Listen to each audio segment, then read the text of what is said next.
अगर आप जवाहर नवोदय विद्यालय की तैयारी कर रहे हैं तो आपको मैथ में एक चैप्टर में हमेशा आपको दिक्कत रहती है। वो चैप्टर है एरिया, पेरीमीटर एंड वॉल्यूम। उस चैप्टर को बच्चे बहुत कम पढ़ना पसंद करते हैं, कहते हैं ये चैप्टर बहुत हार्ड है, इसमें पता नहीं कहाँ कहाँ से सवालें आ जाती हैं। तो उसका फुल वीडियो मैंने इस चैनल पर अपलोड करा दिया है। उसके लिए मैंने कम से कम 10 वीडियो बनाया है, कई पार्टों में दिया है। तो आप सभी पार्ट को देख लीजिए तो आपका सारा कॉन्सेप्ट क्लियर हो जाएगा।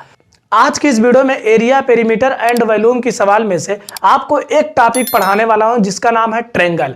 ये मोस्ट इंपॉर्टेंट है और इस बार ट्रायंगल की एक सवाल आई थी, काफी बच्चे उसको गलत करके आए थे और छोड़ दिए थे। तो आज मैं आपको ट्रायंगल पूरी तरह समझा दूंगा कि ट्रायंगल की सवाल कैसे लगती है, आप कैसे उसको लगा सकते हैं, उसका क्षेत्रफल कैसे निकाल सकते हैं, कैसे आप उसका परिमाप निकाल सकते हैं, ताकि ट्रायंगल की कोई भी सवाल अगर आपके एग्जाम में आए तो आप उसे छोड़कर ना आए। तो चलिए वीडियो को शुरू करते हैं और देखते हैं ट्रायंगल होता क्या है।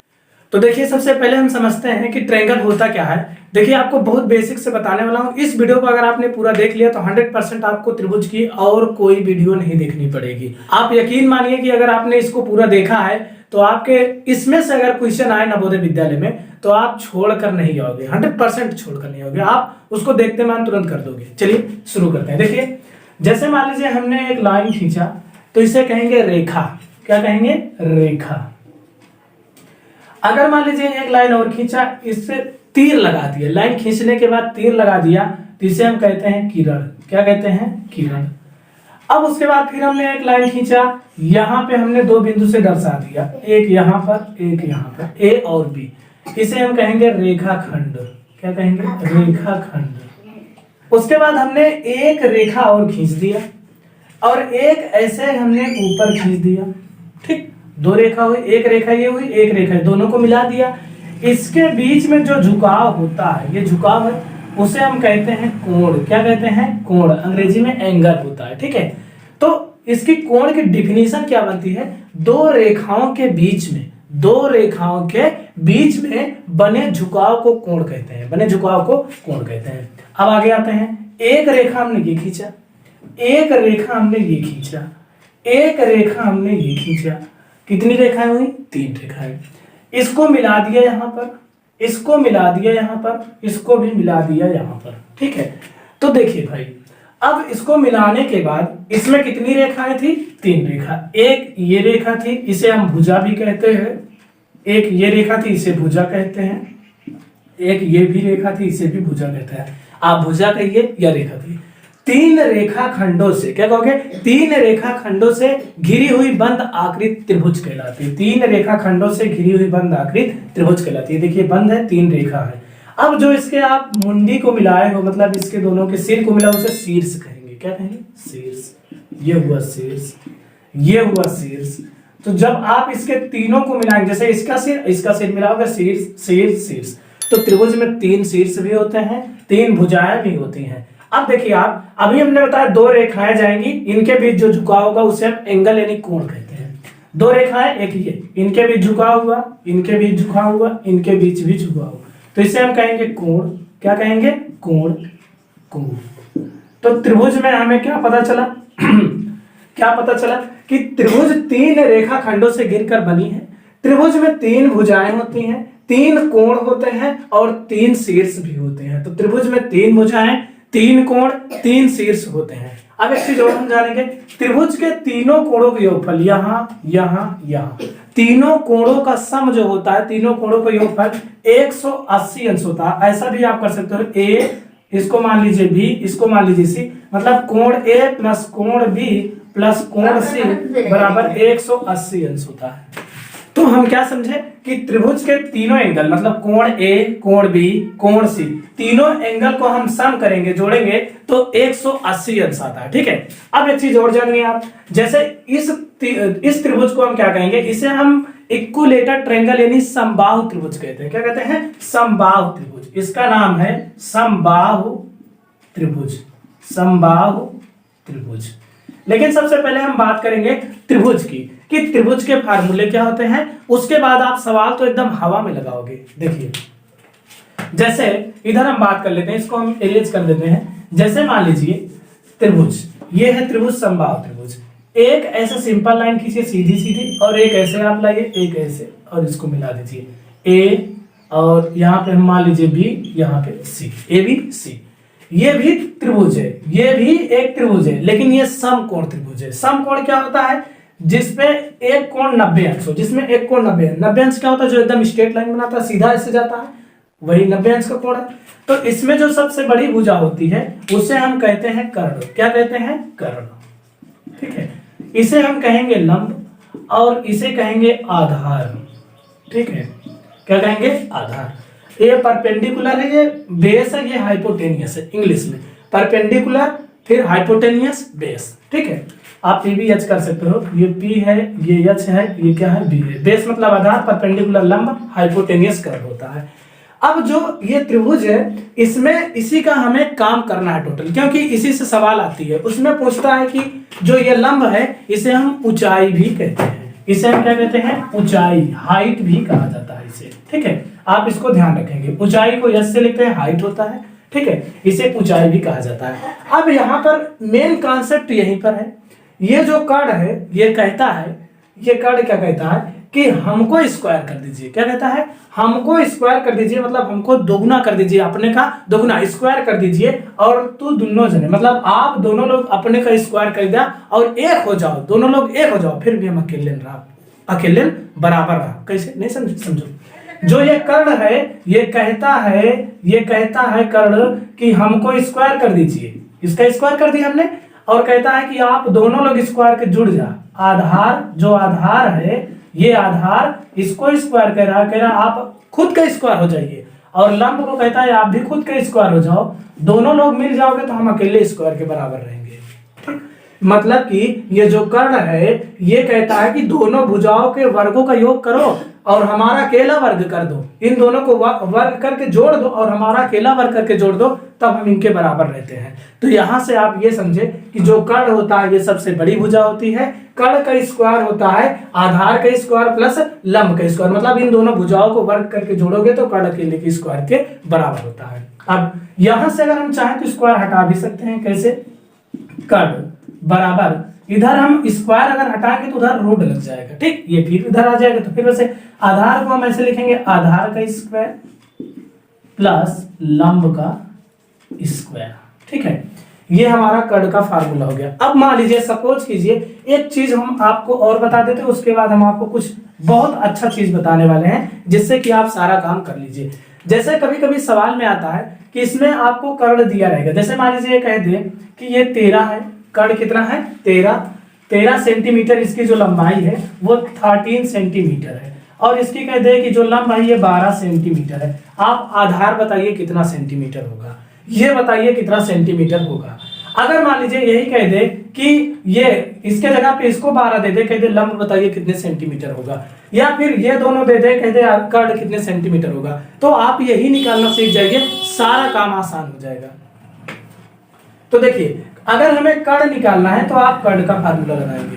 देखिए, अगर हमें कर्ण निकालना है तो आप कर्ण का फार्मूला रूट में आधार के स्क्वायर प्लस लंब का स्क्वायर करेंगे तो कर्ण निकल जाएगा। अगर हमें आधार निकालना है तो आप यहां लिखेंगे आधार बराबर रूट में कर्ण का स्क्वायर माइनस लंब का स्क्वायर। अगर आपको आधार निकालना है तो कर्ण का स्क्वायर करेंगे माइनस लंब का स्क्वायर कर देंगे, रूट लगा देंगे, तुरंत आधार निकल जाएगा। अगर हमें लंब निकालना है तो यहां से हम लिखेंगे लंब बराबर रूट कर्ण का स्क्वायर माइनस आधार का स्क्वायर। यहां से आप लंब निकाल सकते हैं। चलिए इसको हम विद प्रैक्टिकल देखते हैं कि कैसे ये निकाला जाता है। इस पर आप सवाले लगाइए, उसके बाद मैं आपको बताऊंगा 2 फार्मूले जिससे आप त्रिभुज का आधार, त्रिभुज का क्षेत्रफल और त्रिभुज का परिमाप निकालना सीखेंगे। तो पहले इसको हम निकाल लेते हैं, फिर 2 फार्मूले आपको बता रहा हूं जो आपके पेपर में इस बार आए थे। आप इसको ध्यान से देखिए और इसको नोट कर लीजिए। 100% इसमें से अगर सवाल आएगी तो आप नहीं छोड़ोगे, ये दावा है मेरा। तो चलिए देखते हैं। अब देखिए भाई, यहां पर हमें निकालना है, जैसे मान लीजिए यही सवाल आपके सामने है, ये दिया है कर्ण 13, कितना दिया है? 13 सेंटीमीटर। जो परपेंडिकुलर यानी जो लंब है वो 12 है, हमें आधार निकालना है। कैसे निकालेंगे? आधार के फार्मूले से। यहाँ पे आप आधार का फार्मूला लिखेंगे, आधार बराबर रूट में क्या है? कर्ण का स्क्वायर माइनस लंब का स्क्वायर। कर्ण हमारा कितना है? 13, तो हम यहाँ लिखेंगे 13 का स्क्वायर माइनस लंब कितना है? लंब है 12, तो यहाँ पर हम लिखेंगे 12 का स्क्वायर। अब देखिए भाई 13 का स्क्वायर करेंगे तो 169 आएगा, आप कर लीजिएगा, आपको पता होगा। 12 का स्क्वायर करेंगे तो 144 आएगा, 12 बराबर में 144 होता है। अब देखिए भाई यहाँ पे 9 में से 4 घटाओगे 5 होगा, 6 में से 4 घटाओगे 2 होगा, 1 में से घटाओगे 0। अब 25 का वर्गमूल क्या होता है आप बिल्कुल अच्छी तरीके से जानते हो, 25 का रूट 5 होता है। तो आधार कितना है 5 सेंटीमीटर, यानी जो हमारा आधार निकल गया वो 5 सेंटीमीटर आ गया। ठीक, एक सवाल आप इसी ट्राई करिए, हम दे रहे हैं कि आधार निकालिए, आप आधार निकाल कर बताइए कि कितना आधार होगा, उसके बाद फिर हम कड़ देखेंगे, फिर लंब देखेंगे। चलिए अच्छा पहले हम कड़ ही निकालना सीख जाते हैं। ठीक है, तो आपको एक सवाल मैं दे रहा हूं, उसमें आपको कड़ निकालना है, बारी बारी चलेंगे, पहले आप कड़ निकालिए। एक सवाल मैं आपको कड़ निकालने की भी बता दे रहा हूं, ले दे रहा हूं, आप ट्राई करिए, अगर आप लगा सकते हैं तो लगा कर बताइएगा। उसके बाद फिर आधार निकालेंगे, आधार मैंने बता दिया लेकिन एक और बताएंगे, फिर लंब निकालना, उसके बाद हमने 2 फार्मूले पे सवाल बतानी है, उसके बाद फिर ये टॉपिक हमारा समाप्त हो जाएगा। ठीक, तो चलिए एक सवाल आप लगाइए। जैसे मान लीजिए हम दे दे यहाँ पे ये त्रिभुज आपके सामने बना है, यहाँ पे हम इसको चेंज कर दे रहे हैं इसका अंक कि ये क्या क्या है, और आप लगाइए फटाक से। जैसे मान लीजिए यहाँ पर हम दे दिए ये है 3, आधार कितना है 3 और ये है 4। आप बताइए कड़ कितना होगा। आधार बता दिया 3 है और लंब है 4, आप बताएंगे कि कड़ कितना होगा, इसका जो हाइपोटेन्यूस है वो कितना होगा। आप कड़ के फार्मूले से लगा कर बताएंगे कि हम कड़ कितना आएगा। जल्दी से आप करके बताइए, आपको 1 मिनट का टाइम दिया जा रहा है कि कड़ कितना होगा। ठीक, लंब दिया 4, आधार दिया 3, जल्दी से आप कर लिए होंगे 100%। तो चलिए देखते हैं भाई, चलो कड़ निकालना है। यहाँ पे हम कड़ का फार्मूला लगा देंगे। कड़ का फार्मूला क्या होता है, रूट में आधार का स्क्वायर प्लस लंब का स्क्वायर। आधार कितना है 3 है तो यहाँ पे हम लिखेंगे 3 का स्क्वायर। लंब कितना है 4 है तो हम लिखेंगे 4 का स्क्वायर। ठीक है, क्योंकि कड़ वाले में प्लस है हम प्लस लगाएंगे। अब 3 का स्क्वायर कितना होता है 9 होता है, 4 का स्क्वायर कितना होता है 16 होता है। ठीक है, 4 चौक 16, 16 में 9 जोड़ेंगे आ जाएगा 25। 25 का वर्गमूल होता है 5, अभी आप निकाल 5 सेंटीमीटर। तो कड़ कितना आ गया 5 सेंटीमीटर। बढ़िया से लगा लिए होंगे, कोई दिक्कत नहीं हुई होगी। तो चलिए एक सवाल हम आपको दे रहे हैं, इसको आप होमवर्क में मान लीजिए, आप कड़ निकालेंगे, हम दे रहे हैं आपको, आप इसका कड़ निकालेंगे और बताएंगे हमें कि कितना आ रहा है। ठीक है, लिख लीजिए, यहाँ पे लिखिए, यहाँ पे लिख लीजिए 8, यहाँ पे लिख लीजिए 15।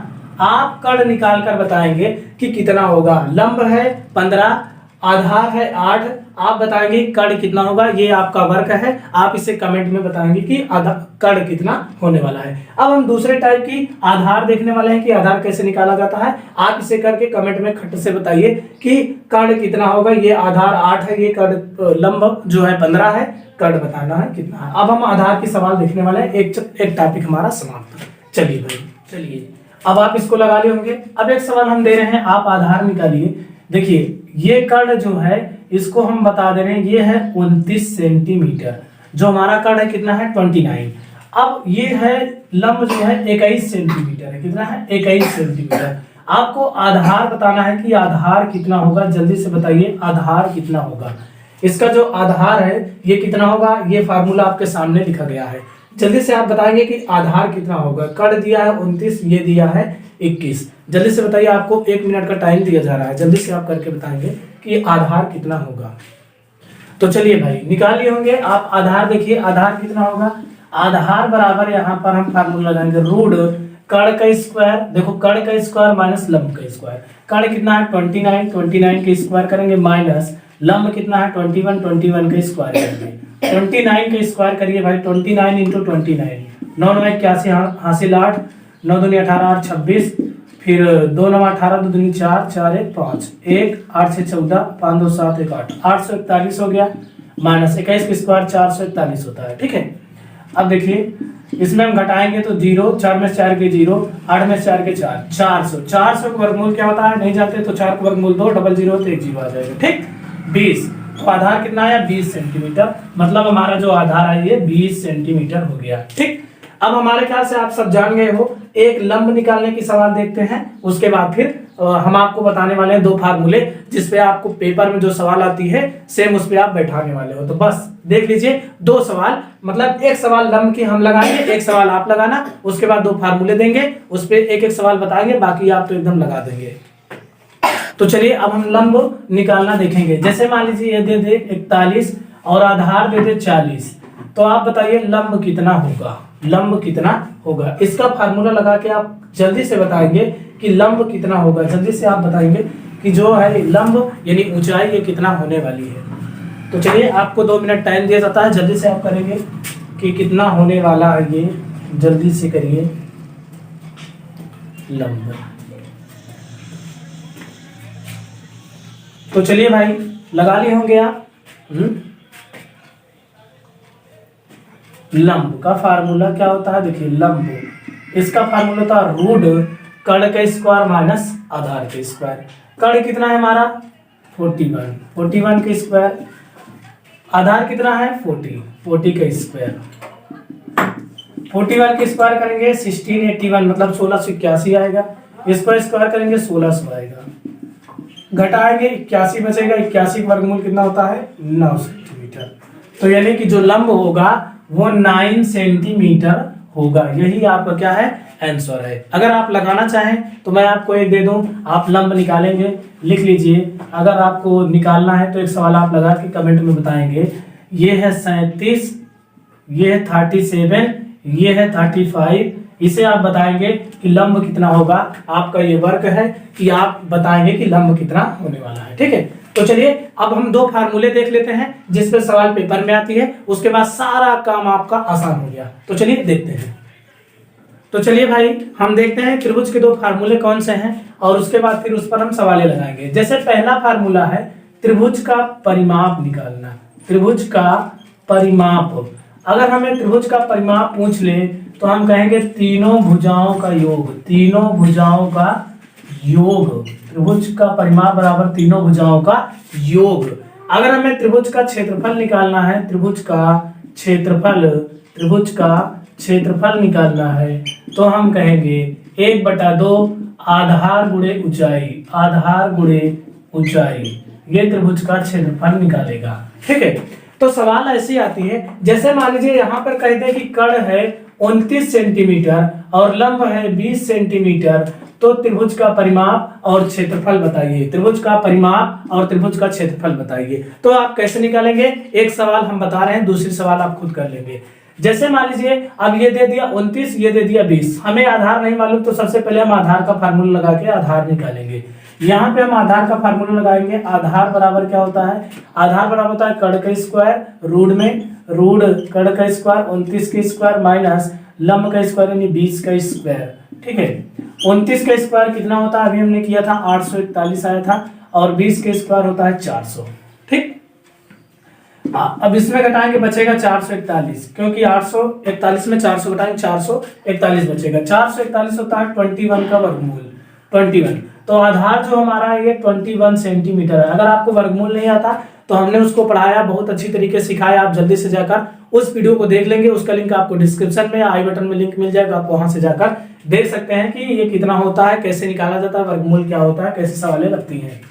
अब ये हमारा आधार आ गया भाई साहब, आधार कितना आ गया 21 सेंटीमीटर। ठीक है, हमें बताना है त्रिभुज का परिमाप और त्रिभुज का क्षेत्रफल। तो यहाँ पे हम त्रिभुज का परिमाप का सूत्र लगा देंगे। त्रिभुज का परिमाप, त्रिभुज का परिमाप, त्रिभुज का परिमाप बराबर क्या होता है तीनों भुजाओं का योग, तीनों भुजाओं का योग। पहली भुजा कितना है 29, फिर उसके बाद 20 और जो हमने निकाला आधार कितना है 21 21। टोटल जोड़िए भाई 9 9 1 10 2 2 4 4 2 6 हासिल 1 7, यानी 70 सेंटीमीटर ये हमारा क्या आ गया त्रिभुज का परिमाप आ गया। सवाल ऐसे आती है पेपर में कि त्रिभुज का परिमाप बताइए, ये नहीं कहेगा कि आधार निकालकर त्रिभुज का परिमाप ज्ञात कीजिए। उसमें या तो ये कर्ण दिया रहेगा, लंब दिया रहेगा, कहेगा त्रिभुज का परिमाप बताइए। तो आपको एक चीज निकालना पड़ेगा, उसके बाद आप तीनों भुजाओं का योग कर दीजिए। आप चाहे जिसको पहले लिखिए, चाहे 21 को पहले लिखिए, चाहे 20 को लिखिए, चाहे 29 को, सभी को जोड़ना है, आएगा उत्तर 70। अब त्रिभुज का क्षेत्रफल लगाना है। त्रिभुज का क्षेत्रफल, त्रिभुज का क्षेत्रफल, क्षेत्रफल, त्रिभुज का क्षेत्रफल होता है सूत्र 1/2 आधार गुणे ऊंचाई, आधार गुणे ऊंचाई। आधार हमने निकाला है 21 सेंटीमीटर, रख दीजिए, गुणे ऊंचाई कितना है 20 सेंटीमीटर है। ठीक है, अब देखिए भाई साहब 2 1 9 2 2 10 20 कट गया, ये 21 दाम कितना होता है 210 वर्ग सेंटीमीटर, 210 वर्ग सेंटीमीटर, ये हमारा त्रिभुज का क्षेत्रफल निकल गया। तो दो सवाल है इस बार पेपर में, त्रिभुज का परिमाप अकेले पूछा था और हम आपको एक एक्स्ट्रा चीज पढ़ा रहे हैं त्रिभुज का क्षेत्रफल, ताकि आप उसमें गलत ना करके आए। मान लीजिए त्रिभुज का क्षेत्रफल पूछ ले तो आप त्रिभुज का क्षेत्रफल भी लगा दें, ठीक है। तो ये हुआ त्रिभुज का परिमाप और त्रिभुज का क्षेत्रफल। एक आता है समबाहु त्रिभुज का, इसमें कि हम पहले एक सवाल आपको देंगे, आप उसको करिए और उसका आंसर आप कमेंट में बताएंगे कि त्रिभुज का परिमाप और क्षेत्रफल कितना आ रहा है। हम दे रहे हैं, फटाक से लिखिए, आप इसको लगाएंगे और बताएंगे कि कितना आंसर आएगा, ठीक है। हम दे रहे हैं इसको, आप बताइए फटाक से। जैसे हम कर्ण दे रहे हैं,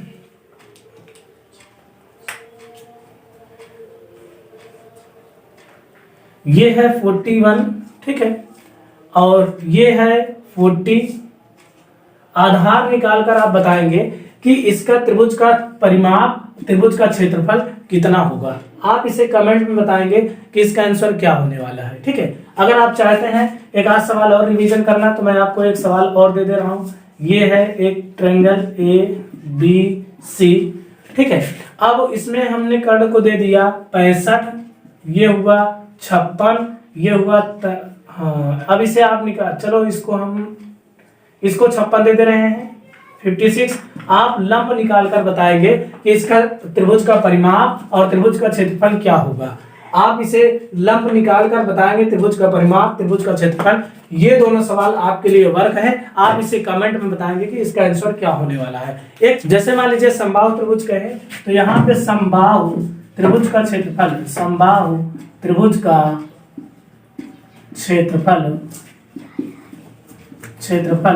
बराबर सूत्र लिखिए, √3/4 गुणे भुजा का स्क्वायर, √3/4 गुणे भुजा का स्क्वायर। क्योंकि जो समबाहु त्रिभुज होता है उसमें सभी भुजाएं बराबर होती हैं। हमने आपको जो ट्रायंगल बनवाया था उसमें बता दिया था। जैसे मान लीजिए एक छोटा ट्रायंगल है, ये 5 रहेगा तो ये भी 5 रहेगा, ये भी 5 रहेगा, ठीक है।